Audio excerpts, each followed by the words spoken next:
ಜನನಿ ಸುದ್ದಿವಾಹಿನಿ ವೀಕ್ಷಕರಿಗೆ ನಮಸ್ಕಾರ. ನಾನು ರಮೇಶ್ ಹೆಗಡೆ ಗುಂಡೂಮನೆ. ಮೊದಲಿಗೆ ಮುನ್ನೋಟ. ಸಾಗರ ಶಾಸಕರಿಂದ ಮಳೆ ಹಾನಿ ಪ್ರಗತಿ ಪರಿಶೀಲನೆ, ಒಳ್ಳೆಯ ಕಾರ್ಯಕ್ಕೆ ಶ್ಲಾಘನೆ. ಮಳೆ ಹಾನಿ ಮನೆಗಳಿಗೆ ಪರಿಹಾರ ದ್ವಿಗುಣ, ಅನಧಿಕೃತ ಮನೆಗೂ ಲಕ್ಷ, ಮಾನವೀಯ ಸ್ಪಂದನೆ. ಶಾಸಕ ಗೋಪಾಲ್ ಕೃಷ್ಣ ಬೇಳೂರು ಅವರಿಂದ ಮುಖ್ಯಮಂತ್ರಿಗಳಿಗೆ ಅಭಿವಂದನೆ. ನವೆಂಬರ್ನಲ್ಲಿ ಪ್ರಾಂತ್ಯ ಅಡಿಕೆ ಬೆಳೆಗಾರರ ಸಮಾವೇಶ, ಕರಪತ್ರ ಬಿಡುಗಡೆ, ಕರೆಗೆ ಚಾಲನೆ. ವೆಂಕಟರಮಣ ಆಚಾರ್ ಶಿಷ್ಯ ಬಳಗದಿಂದ ಪ್ರಾಮಾಣಿಕ ಸರ್ಕಾರಿ ನೌಕರ ಪರಶುರಾಮಪ್ಪ ಇ ಅವರಿಗೆ ಪುರಸ್ಕಾರ, ಅಭಿನಂದನೆ. ಸಾಮಾನ್ಯವಾಗಿ ಜನಪ್ರತಿನಿಧಿಗಳು ಪ್ರಗತಿ ಪರಿಶೀಲನೆ ಸಭೆಗಳಲ್ಲಿ ಅಧಿಕಾರಿಗಳನ್ನು ತರಾಟೆಗೆ ತೆಗೆದುಕೊಳ್ಳುವುದು ಪದ್ಧತಿ. ಕೆಲಸ ಆಗಲಿ ಬಿಡಲಿ ಅದೊಂದು ಕ್ರಮ ಎನ್ನುವಷ್ಟು ಸಹಜವಾಗಿ ಹೋಗಿದೆ. ಆದರೆ ಇದಕ್ಕೆ ಅಪವಾದ ಎನ್ನುವ ರೀತಿಯಲ್ಲಿ ಶಾಸಕ ಬೇಳೂರು ಗೋಪಾಲಕೃಷ್ಣ ಅವರ ಮಳೆ ಹಾನಿ ಪ್ರಗತಿ ಪರಿಶೀಲನೆ ಶುಕ್ರವಾರ ನಡೆಯಿತು. ಕ್ಷೇತ್ರಾದ್ಯಂತ ಸುರಿಯುತ್ತಿರುವ ವಿಪರೀತ ಮಳೆಯ ವೇಳೆಯೂ ಮಳೆ ಹಾನಿ ಪ್ರದೇಶಗಳಿಗೆ ಶಾಸಕರ ಸೂಚನೆಯಂತೆ ಭೇಟಿ ನೀಡಿ ಅಗತ್ಯ ಕಾರ್ಯಗಳನ್ನು ಕೈಗೊಂಡಿರುವುದಲ್ಲದೆ ಬಹುತೇಕ ಎಲ್ಲ ಇಲಾಖೆಯವರು ಸೂಕ್ತ ಕಾಲಕ್ಕೆ ಮಾಹಿತಿ ನೀಡುವ ಮತ್ತು ತುರ್ತು ವರದಿ ಸಿದ್ಧಪಡಿಸಿ ಶಾಸಕರ ಗಮನಕ್ಕೆ ತಂದು ಮೇಲಾಧಿಕಾರಿಗಳಿಗೆ ಕಳಿಸುವ ಕಾರ್ಯದಲ್ಲಿ ಚ್ಯುತಿ ಇಲ್ಲದೆ ಕೆಲಸ ಮಾಡಿರುವುದು ಒಂದು ಕಡೆಯಾದರೆ, ಮನೆ ಹಾನಿಯೂ ಸೇರಿದಂತೆ ತುರ್ತು ಸಂದರ್ಭ ಉತ್ತಮ ಸ್ಪಂದನೆ ಮಾಡಿರುವುದು ತೃಪ್ತಿ ತಂದಿರುವ ಹಿನ್ನೆಲೆಯಲ್ಲಿ ಉತ್ತಮ ಕೆಲಸವನ್ನು ಸಮಾಧಾನದಿಂದಲೇ ಆಲಿಸಬೇಕು ಎನ್ನುವ ನಡೆ ಅನುಸರಿಸಿ ಮಾದರಿಯಾದರು. ವಿಶೇಷವಾಗಿ ಮನೆ ಹಾನಿಯಾಗಿರುವ ಸಂತ್ರಸ್ತರಿಗೆ ಮತ್ತೆ ಬದುಕು ಕಟ್ಟಿಕೊಡುವುದು ಮುಖ್ಯವಾದ ವಿಷಯ. ಈ ಕುರಿತು ಮೊದಲಿಂದಲೂ ಸೂಚನೆ ನೀಡುತ್ತಲೇ ಬಂದಿದ್ದ ಅವರು ಈಗಾಗಲೇ 100ಕ್ಕೂ ಹೆಚ್ಚು ಮನೆಗೆ ಹಾನಿಯಾಗಿರುವುದನ್ನು ವರದಿ ಪಡೆದು ಅದಕ್ಕೆ ಸ್ಪಂದಿಸಿರುವ ಕ್ರಮವನ್ನು ಅರಿತರು. ರಸ್ತೆ, ಸೇತುವೆ, ಶಾಲೆ, ಅಂಗನವಾಡಿ ಕಟ್ಟಡಗಳ ಕುರಿತು ಮಾಹಿತಿ ಪಡೆದು ನಿತ್ಯವೂ ಶಾಲೆ, ಅಂಗನವಾಡಿಗಳಲ್ಲಿ ಕಟ್ಟಡ ಕಾಂಪೌಂಡ್ಗಳ ಸ್ಥಿತಿ ಹೇಗಿದೆ ಎಂದು ಅವಲೋಕಿಸಿ ಮಕ್ಕಳ ಸುರಕ್ಷತೆ ಕುರಿತು ವಿಶೇಷ ಗಮನ ಹರಿಸಬೇಕು ಎನ್ನುವುದನ್ನು ಆಯಾ ಇಲಾಖೆಗೆ ಶಾಸಕರು ತಿಳಿಸಿದರು. ರಸ್ತೆಗಳು ತುಂಬಾ ಹಾಳಾಗಿ ಹೋಗ್ತದೆ ಮತ್ತು ನಾನು ನೋಡಿದಂಗೆ ಎಲ್ಲ ರಸ್ತೆಗಳು ಕಿತ್ತು ಹೋಗ್ತದೆ. ಅದನ್ನ ನೀವು ಫಾಸ್ಟಾಗಿ ತಗೋಬೇಕು.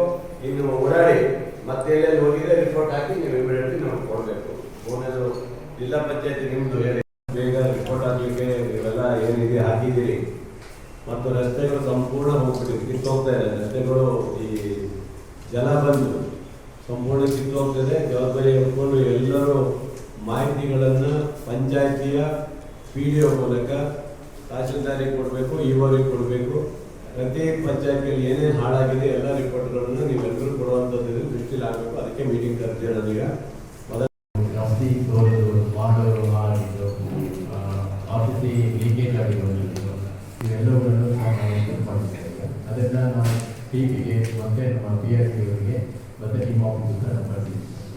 ಎಲ್ಲರಿಗೂ ಸ್ಕೂಲ್ ಕಾಂಪೌಂಡ್ ಆಗಿದೆ, ಶಾಲಾ ಶೌಚಾಲಯಗಳಾಗಿದೆ, ಅವೆಲ್ಲವನ್ನು ಪಟ್ಟಿ ಮಾಡಿ ವಿತ್ ಫೋಟೋಸ್ ನಾವು ಅವರಿಗೆ ಕೊಡ್ತೀವಿ. ಜೊತೆಗೆ ಮಕ್ಕಳಿಗೆ ಏನು ತೊಂದರೆ ಆಗಬಾರ್ದು ಅವರಿಗೆ ಬಹಳ ಪ್ರಮುಖ ವಿಷಯ. ಅದೇ ಶಾಲೆ ಮಕ್ಕಳು ಹೋದಂತ ಇದು ಬಹಳ ಕಂಡೀಷನ್ ಆಗಿರಬೇಕಾಗುತ್ತೆ. ಮತ್ತು ಕಟ್ಟಡಗಳಲ್ಲಿ ಪರಿಶೀಲನೆ ಮಾಡಲೇಬೇಕು. ಖಂಡಿತ ದಯವಿಟ್ಟು ನಿಮ್ಮ ಏನು CR ಇದಾರಲ್ಲ ಅವರು ಸದಾ ಇದರಲ್ಲೇ ಇರಬೇಕು, ನಿಗಾವಹಿಸ್ಕೊಂಡೇ ಇರಬೇಕು. ಯಾಕಂದ್ರೆ ಬಹಳ ಡೇಂಜರ್ ಇದೆ. ಏನಾದ್ರು ಕಾಂಪೌಂಡ್ ಒತ್ತೆ ಆಗಿದ್ರೆ, ಯಾಕಂದ್ರೆ ಈಗ ನಾನು ಇರ್ಬೇಕಟ್ಟೆ ಹೋಗಿದ್ದೆ ಒಂದು ಉರ್ದು ಶಾಲೆ, ಸಂಪೂರ್ಣವಾಗಿ ಒಂದು ಗೋಡೆ ಬಿದ್ದಿದ್ದಾರೆ, ಎಲ್ಲ ಬಿದ್ದೋಗಿದ್ದಾರೆ.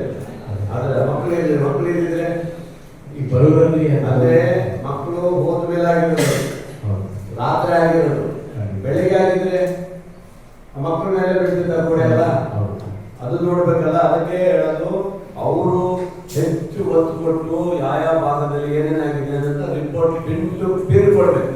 ಇಲ್ಲ ಮಳೆ ಹಾನಿಯಲ್ಲಿ ಮನೆ ಕಳೆದುಕೊಂಡವರಿಗೆ ಸರ್ಕಾರ ಇದುವರೆಗೆ ಕೊಡುತ್ತಿದ್ದ 1,20,000 ಬದಲು ಈಗ 2,40,000 ಕೊಡಲಿದೆ. ಹಾಗೂ ಮಾನವೀಯ ಸ್ಪಂದನೆಯ ಹಿನ್ನೆಲೆಯಲ್ಲಿ ಅನಧಿಕೃತ ಮನೆಗೂ 1 ಲಕ್ಷ ಪರಿಹಾರ ಕೊಡಲಾಗುತ್ತಿದೆ ಎಂದು ಶಾಸಕ ಬೇಳೂರು ಗೋಪಾಲಕೃಷ್ಣ ಅವರು ಮಾಹಿತಿ ನೀಡಿದರು. ಮಳೆ ಹಾನಿ ಪ್ರಗತಿ ಪರಿಶೀಲನಾ ಸಭೆಯ ನಂತರ ಪತ್ರಿಕಾ ಮಾಹಿತಿ ನೀಡಿದ ಅವರು, ಮನೆ ಕಳೆದುಕೊಂಡವರ ಸ್ಥಿತಿಯನ್ನು ನಾನು ಚೆನ್ನಾಗಿ ಬಲ್ಲೆ. ಬಡತನದಿಂದಲೇ ಬಂದಿರುವ ನನಗೆ ಬಡವರ ನೋವು ಏನು ಎನ್ನುವ ಅರಿವಿದೆ. ಹಾಗಾಗಿ ಅನಧಿಕೃತ ಮನೆಗಳಿಗೆ ಹೇಗೆ ಎನ್ನುವ ಚಿಂತನೆ ಇತ್ತು. ಆದರೆ ಈಗ ಸರ್ಕಾರ ಆ ಮನೆಗಳಿಗೂ 1 ಲಕ್ಷ ಪರಿಹಾರ ನೀಡುವ ಮೂಲಕ ಬಡವರ ಪರವಾದ ಸ್ಪಂದನೆ ನೀಡಿದೆ. ಇದಕ್ಕೆ ಮುಖ್ಯಮಂತ್ರಿಗಳಿಗೆ ಅಭಿನಂದಿಸುವುದಾಗಿ ಅವರು ಹೇಳಿದರು. ಮತ್ತು ಈಗ ಅಧಿಕೃತ ಮನೆಗಳಿಗೆ ಖಾತ್ರಿ ಬಳಸಿಕೊಂಡರೆ 20,000 ಸಿಗಲಿದೆ. ಒಟ್ಟು 2,70,000 ಹಣ ಸಿಗಲಿದೆ ಎಂದು ಹೇಳಿದರು. ಮನೆ ಹಾನಿಯ ವೇಳೆ ಬಟ್ಟೆ ಮತ್ತು ಪಾತ್ರೆಗೂ ತಕ್ಷಣ 5,000 ಹಣ ಕೊಡಲಾಗುತ್ತಿದೆ ಎಂದ ಅವರು, ಹಾನಿ ಸ್ಥಳಕ್ಕೆ ಭೇಟಿ ನೀಡಿದ ನಾನು ಅವರ ಕಣ್ಣೀರ ಸ್ಥಿತಿ ಗಮನಿಸಿ ವೈಯಕ್ತಿಕ ಪರಿಹಾರ ಕೂಡ ಕೊಡುತ್ತಾ ಬಂದಿರುವೆ ಎಂದು ತಿಳಿಸಿದ್ದಾರೆ. ಅನಧಿಕೃತವಾದಂತಹ ಮನೆಗಳಿಗೂ ಸಹ ಸರ್ಕಾರ 1 ಲಕ್ಷ ರೂಪಾಯಿನ ಘೋಷಣೆ ಮಾಡಿದೆ. ಜೊತೆಗೆ ಮನೆ ಬಿದ್ದ ತಕ್ಷಣ ಸಣ್ಣ ಪರಿಹಾರವಾಗಿ ಪಾತ್ರೆಗಳು ಅಥವಾ ಬಟ್ಟೆಗಳು ಹೋಗಿದ್ರೆ ಬಟ್ಟೆ ಹೋದರೆ 2,500, ಪಾತ್ರೆಗಳಲ್ಲಿ ಹೋದರೆ 2,500 ಕೊಡಲಿಕ್ಕೆ ಅದಕ್ಕೂ ಸಹ ಆದ್ಯತೆಯನ್ನು ಸರ್ಕಾರ ಕೊಟ್ಟಿದ್ದಾರೆ. ರಾಜ್ಯದ ಮುಖ್ಯಮಂತ್ರಿಗಳಿಗೆ ನಾನು ಮತ್ತೆ ಈ ಸರಿ ಅಭಿನಂದನೆ ಸಲ್ಲಿಸ್ತೇನೆ. ಯಾಕಂದ್ರೆ ಅದರಿಂದ ಬಹಳ ನೋವಾಗಿತ್ತು ನಮಗೆ. ಆ ಮನೆ ಹೋದಾಗ ಕೊಡಕ್ಕಾಗಲ್ಲ ಅಂದಾಗ ಅವ್ರು ಹೊರಡ್ತಾ ಇದ್ರು, ಸರ್ ಹೆಂಗ್ ಮಾಡೋದು ಸರ್, ನಮ್ಮ ಪರಿಸ್ಥಿತಿ ಹೆಂಗಿದೆ, ನಮ್ಮ ವರ್ಕರ್ ಹೆಂಗಿರಲಿಲ್ಲ. ಈಗ ನನಗೆ ನೆಮ್ಮದಿ ಬಂತು ಸರ್. ಅಂತ ಒಂದು ಕಷ್ಟ ಕಾಲದಲ್ಲೂ ಸರ್ಕಾರ ಈಗ 1 ಲಕ್ಷ ಕೊಡ್ತೀನಿ ಅಂತಲ್ಲ, ಅದು ಮಾನ್ಯ ಮುಖ್ಯಮಂತ್ರಿಗಳಿಗೆ ನಾನು ಅಭಿನಂದನೆ ಸಲ್ಲಿಸ್ತೀನಿ ಸರ್.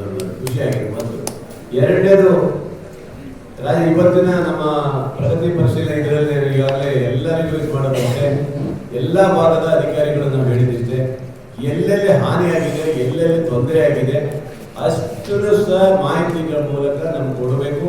ಅದನ್ನು ನಾವು ವರದಿ ಕಳಿಸ್ಬೇಕು. ಇಲ್ಲಿಂದ DC ಹೋಗ್ಬೇಕು, DC-ಯಿಂದ ಮಂತ್ರಿಗಳು ಹೋಗ್ಬೇಕು, ಮಂತ್ರಿ ಎಲ್ಲ ಪ್ರತಿಯೊಂದು ಇಲಾಖೆಯ ಮಂತ್ರಿಗಳಿಗೆ ತಲುಪುವಂಥದ್ದು ಆಗಬೇಕಾಗಿದೆ. ಆದಷ್ಟು ಬೇಗ ರಾಜ್ಯ ಸರ್ಕಾರ ನಮಗೆ ಪರಿಹಾರವನ್ನು ಕೊಡುವಂಥ ಕೆಲಸದಲ್ಲಿ ನಾವು ಮಾಡಬೇಕಂತ ಕೆಲಸ ನಾವು ಮಾಡಿದ್ದೀವಿ. ಬಹುಶಃ ಎಲ್ಲ ಅಧಿಕಾರಿಗಳು ಸಹ ಸಮರ್ಥವಾಗಿ ತಮ್ಮ ವ್ಯಾಪ್ತಿಯ ಎಲ್ಲ ವರದಿಯನ್ನು ಈಗಾಗಲೇ ಮಂಡಿಸ್ತಾ ಇದ್ದಾರೆ. ಪಂಚಾಯತ್ PDOಗಳಿಗೆ ಮತ್ತು ಎಲ್ಲ VA-ಗಳಿಗೂ ಹೇಳಿದ್ದೀವಿ. ನಾನು ಹೋದಾಗ ಇವತ್ತು 2-3 ಪಂಚಾಯತ್ಗೆ ಹೋಗಿದ್ದೆ. ಎಲ್ಲ ಪಂಚಾಯತ್ಗಳಲ್ಲಿ ಬುಕ್ಲೆಟ್ ಎಲ್ಲ ಮಾಡಿ ನನಗೂ ಸಹ ಒಂದು ವರದಿ ಅಲ್ಲೆಲ್ಲ ಕೊಟ್ಟಿದ್ದಾರೆ. ಅದೇ ಥರ ವರದಿಯನ್ನು ನಾವು ಎಲ್ರಿಗೂ ಅಧಿಕಾರಿಗಳಿಗೆ ಕೊಡಬೇಕಂತ ಹೇಳಿ ಈಗಾಗಲೇ ನಾನು ಹೇಳಿದ್ದೆ. ಅಲ್ಲಿ ನಾನು ಸಹ ಭೇಟಿ ಕೊಟ್ಟಿದ್ದೀನಿ. ಪ್ರತಿ ಹೋಬಳಿಯ ಎಲ್ಲ ಕಡೆ ನಾನು ಭೇಟಿ ಕೊಡ್ತಾ ಇದ್ದೀನಿ. ನಾನು ಬೆಳಗ್ಗೆ ಹೋದರೆ ರಾತ್ರಿವರೆಗೂ ನಾನು ಬಿಡೋದಿಲ್ಲ. ಹೋಗಿ ವೈಯಕ್ತಿಕವಾಗಿ ಸಹ ನಾನು ಮನೆ ಬಿದ್ದವರಿಗೆ 10,000, 5,000 ರೂಪಾಯಿ ಕೊಡ್ತಾ ಬಂದಿದ್ದೀನಿ. ಯಾರಿಗೂ ತೊಂದರೆ ಆಗೋ ರೀತಿಯಲ್ಲಿ, ತಾಲೂಕಿನ ಜನತೆಗೆ ಯಾರಿಗೂ ತೊಂದರೆ ಆಗೋ ರೀತಿಯಲ್ಲಿ ನಾವು ಬಂದಿದ್ದೀವಿ ಇಲ್ಲಿವರೆಗೆ. ಹಾಗಾಗಿ ಇವತ್ತು ನಿನ್ನೆ ಮತ್ತೆ ಜಾಸ್ತಿ ಆಗಿದೆ ಮಳೆ, ನಮಗೆ ಭಯ ಆಗ್ತದೆ. ಮತ್ತೇನು ಹೆಚ್ಚು ಕಮ್ಮಿ ಆಗುತ್ತೋ ಏನಾಗುತ್ತೋ ಅಂತ ಭಯ ಆಗುತ್ತೆ. ಯಾಕಂದರೆ ಅವರ ಪರಿಸ್ಥಿತಿ ಹೆಂಗಿದೆ ಅಲ್ಲಿಯ. ಯಾಕಂದರೆ ತಕ್ಷಣ ಅಂದರೆ ದಬಾರದ ಬಿದ್ದೋಗ್ಬಿಟ್ಟಿರುತ್ತೆ ಮನೆಗಳು. ಪಾಪ ಅವ್ರಿಗೆ ಗೊತ್ತಾಗಲ್ಲ, ಮಲಗಿರ್ತಾರೆ. ಪ್ರಾಣಹಾನಿ ಎಲ್ಲೂ ಆಗಿಲ್ಲ. ಒಂದು ಜಾನುವಾರು ಸತ್ತೋಗಿದ್ದು ಬಿಟ್ಟರೆ, 2 ಜಾನುವಾರು ತೀರ್ಕೊಂಡಿದ್ದು ಬಿಟ್ಟರೆ ಎಲ್ಲೂ ನಮಗೆ ಪ್ರಾಣಹಾನಿ ಬಗ್ಗೆ ಇದಾಗಿಲ್ಲ. ಅದು ನಮಗೊಂದು ಸಂತೋಷ ಆಗಿದೆ. ಆ ಥರ ಆಗಬಾರ್ದು, ದೇವತೆಯಿಂದ ಆ ಥರ ಎಲ್ಲೂ ಆಗಬಾರ್ದು ಅನ್ನೋದು ನಾವು ಕೇಳ್ಕೊಳ್ತೀವಿ. 2,40,000 ರೂಪಾಯಿ ಸಿಗುತ್ತೆ. ಈಗ ಅದು ಒಂದು ದೊಡ್ಡ ವಿಚಾರ. ನಾವು ಅದೇ ಹೇಳ್ತೀವಿ, 1,20,000 ರೂಪಾಯಿ ಏನಪ್ಪ ಅಂತ ಹೇಳ್ತಿದ್ವಲ್ಲ, ಈಗ 2,40,000 ಸಿಗುತ್ತೆ. ಅಡಿಕೆ ಬೆಳೆಗಾರರ ಹಿತವನ್ನು ಗಮನದಲ್ಲಿಟ್ಟುಕೊಂಡು ಪ್ರಾಂತ್ಯ ಅಡಿಕೆ ಬೆಳೆಗಾರರ ಸಂಘ ಕಾರ್ಯ ಮಾಡುತ್ತಿದೆ. ಅದಕ್ಕೆ ಮತ್ತಷ್ಟು ಬಲ ತುಂಬುವುದಕ್ಕೆ ಬರಲಿರುವ ಸಮಾವೇಶದಲ್ಲಿ ಬೆಳೆಗಾರರ ಪೂರ್ಣ ಸಹಕಾರ ಅಗತ್ಯ ಎಂದು ರಾಷ್ಟ್ರ ಪ್ರಶಸ್ತಿ ಪುರಸ್ಕೃತ ಪ್ರಗತಿಪರ ಕೃಷಿಕ ಮಂಚಾಲೆಯ MV ಪ್ರಕಾಶ್ ಅವರು ಹೇಳಿದರು. ಇಲ್ಲಿನ ರಾಘವೇಶ್ವರ ಸಭಾಭವನದಲ್ಲಿ ಏರ್ಪಡಿಸಿದ್ದ ಸಾಗರ ಪ್ರಾಂತ್ಯ ಅಡಿಕೆ ಬೆಳೆಗಾರರ ಸಂಘದ ಕಾರ್ಯಕ್ರಮದಲ್ಲಿ ಮುಂಬರುವ ನವೆಂಬರ್ನಲ್ಲಿ ನಡೆಸಲು ಉದ್ದೇಶಿಸಿರುವ ಸಾಗರ ಪ್ರಾಂತ್ಯ ಅಡಿಕೆ ಬೆಳೆಗಾರರ ಸಮಾವೇಶದ ಮಾಹಿತಿ ಕರಪತ್ರ ಬಿಡುಗಡೆಗೊಳಿಸಿ ನಂತರ ಅವರು ಮಾತನಾಡುತ್ತಿದ್ದರು.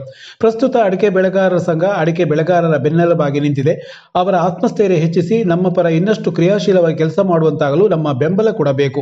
ಅದಕ್ಕೆ ಪೂರಕವಾಗಿರುವುದು ಸಮಾವೇಶ. ಅದನ್ನು ಯಶಸ್ವಿಗೊಳಿಸೋಣ. ಪ್ರತಿ ಬೆಳೆಗಾರರ ಮನೆಗೂ ಮಾಹಿತಿ ತಲುಪಿಸುವ ಕಾರ್ಯ ಮಾಡೋಣ ಎಂದು ಅವರು ಹೇಳಿದರು. ಪ್ರಾಂತ್ಯ ಅಡಿಕೆ ಬೆಳೆಗಾರರ ಸಂಘದ ಅಧ್ಯಕ್ಷ ವಾಶಂ ರಾಮಚಂದ್ರ ಭಟ್ ಮಾತನಾಡಿ, ಇಂದಿನ ಬೆಳೆಗಾರರ ಸಮಸ್ಯೆಗಳ ಅರಿವು ಎಲ್ಲರಿಗಾಗಬೇಕು. ಅದರ ಪರಿಹಾರದ ಮೂಲವಾಗಿರುವ ಕಾರ್ಯಕ್ರಮದ ಮಹತ್ವ ಕೂಡ ತಿಳಿಯಬೇಕು. ಮತ್ತೆ ಬೆಳೆಗಾರರ ಧ್ವನಿ ಒಟ್ಟಾಗಿ ಮೊಳಗಬೇಕು ಎಂಬ ಉದ್ದೇಶದಿಂದ ಸಮಾವೇಶಕ್ಕೆ ನಿರ್ಧರಿಸಲಾಗಿದೆ.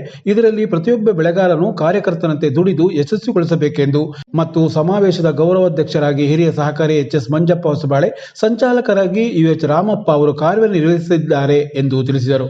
ಅಧ್ಯಕ್ಷತೆ ವಹಿಸಿದ್ದ ಸಂಘದ ಮಾಜಿ ಅಧ್ಯಕ್ಷ BR ಜಯಂತ್ ಮಾತನಾಡಿದರು. ಸಂಘದ ಪ್ರಧಾನ ಕಾರ್ಯದರ್ಶಿ ರಾಜೇಂದ್ರ ಖಂಡಿಕ, UH ರಾಮಪ್ಪ, ಶರಾವತಿ ಸಿರಾವ್, RS ಗಿರಿ, ಬಸವರಾಜ್ ದೊಂಬೇಕೊಪ್ಪ, ತಿರುಮಲ ಮಾವಿನಕುಳಿ, ಕಲ್ಸೆ ಶ್ರೀಧರ್ ಭಟ್, ಸ್ವರೂಪ್ ಹೊಸನಗರ, ವೆಂಕಟಗಿರಿ ಕುಗ್ವೆ, ಶಶಿಧರ್ ಹರ್ತಾಳ್, ಭರತ್ ನಾಡಿಗ್, BR ವಿನಾಯಕ್ ರಾವ್, ಸದಾಶಿವ ರಾಜಶ್ರೀ, ಅನಿಲ್ ಒಡೆಯರ್, ಅಣ್ಣಪ್ಪ, ವಸುಧಾ ಶರ್ಮಾ ಮತ್ತಿತರರು ಈ ಸಂದರ್ಭ ಹಾಜರಿದ್ದರು.